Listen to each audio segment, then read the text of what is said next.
শহরের ঘিঞ্চি একঘেয়ে জীবনযাপন ছেড়ে আপনি কি নিজেকে একটু মুক্তি দিতে চান? সারাদিনের ব্যস্ততা থেকে নিজের সঙ্গে একটু সময় কাটাতে সকলেই বিভিন্ন জায়গায় ঘুরতে যেতে পছন্দ করেন। বিভিন্ন দূর গন্তব্যে যাওয়ার সকলেই চিন্তাভাবনা করেন। তবে এবার লং ড্রাইভে যাওয়ার প্রয়োজন নেই। আপনার হাতের মুঠোয় রয়েছে এমন সুন্দর একটি জায়গা, যা আপনার দৈনন্দিন ক্লান্তি নিমেষেই দূর করে দেবে।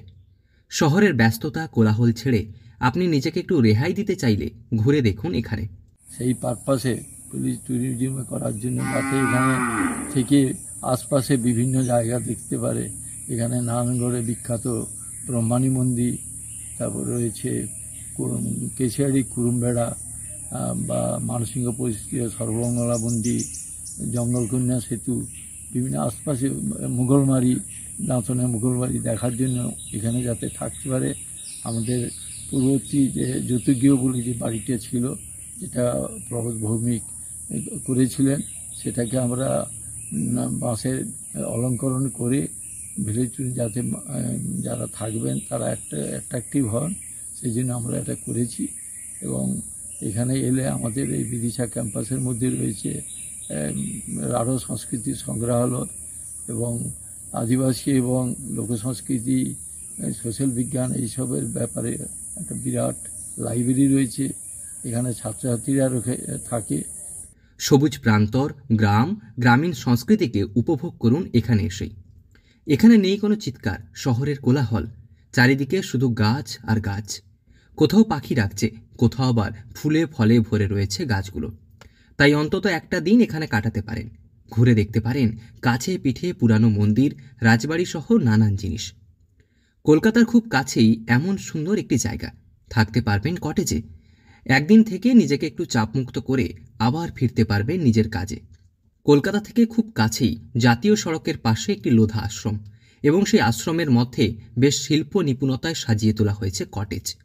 কটেজের চারিদিকে যেমন পটের নানা ছবি আঁকা, তেমনি ভিতরে এবং বাইরের দেওয়াল সাজানো হয়েছে বাঁশের নানা কারুকার্যে। চারিদিকে সবুজে ঘেরা, মাঝে থাকার জন্য কটেজ। ক্যাম্পাসের মধ্যেই রয়েছে পুরানো দিনের বইয়ের লাইব্রেরি, 3টি লোধা আশ্রম হোস্টেল। ক্যাম্পাসেই রয়েছে 2টি হরিণ। স্বাভাবিকভাবে এখানে একদিন রাত্রি যাপন করতে পারবেন পরিবারের সঙ্গে। তবে এবার দীঘা কিংবা পুরী ছেড়ে দিয়ে উপভোগ করুন এই গ্রাম্য পরিবেশ। কলকাতা থেকে মাত্র কয়েক কিলোমিটার দূরেই নারায়ণগড় থানার বিদিশা গ্রাম। এই গ্রামেই রয়েছে লোধাদের জন্য তৈরি বিশেষ শিক্ষা প্রতিষ্ঠান ও আশ্রম হোস্টেল।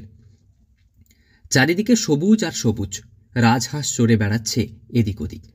এখানে শুধু থাকা নয়, লাইব্রেরিতে গিয়ে পুরানো দিনের লোকসংস্কৃতির ইতিহাস জানতে পারবেন। বিভিন্ন পুরানো বই পড়তে পারবেন এখানে। সেই ঘোরা ছবি তোলা বাদ দিয়ে এবার একটু নিজের সঙ্গে সময় কাটান এখানে এসে। কলকাতা থেকে উড়িষ্যা অভিমুখে পড়বে নারায়ণগড় থানার মকরামপুর। সেখান থেকে নারায়ণগড় বাজারের দিকে সামান্য এগোলেই 60 নম্বর জাতীয় সড়কের পাশে বিদিশা গ্রাম। জাতীয় সড়ক থেকে মাত্র 100 মিটার দূরেই রয়েছে এমন সুন্দর জায়গা। কটেজ দেখলে আপনি অভিভূত হবেন। শুধু তাই নয়, থাকার জন্য সামান্য খরচ। মাথাপিছু থাকার খরচ 1300 টাকা। যোগাযোগ করতে পারেন প্রিয়ম ভৌমিকের সঙ্গে। তাই যারা শহরের ব্যস্ততা কোলাহল থেকে নিজেকে একটু মুক্তি দিতে চান, তারা অবশ্যই ঘুরে দেখতে পারেন এই জায়গা। মন ভালো হয়ে যাবে আপনার।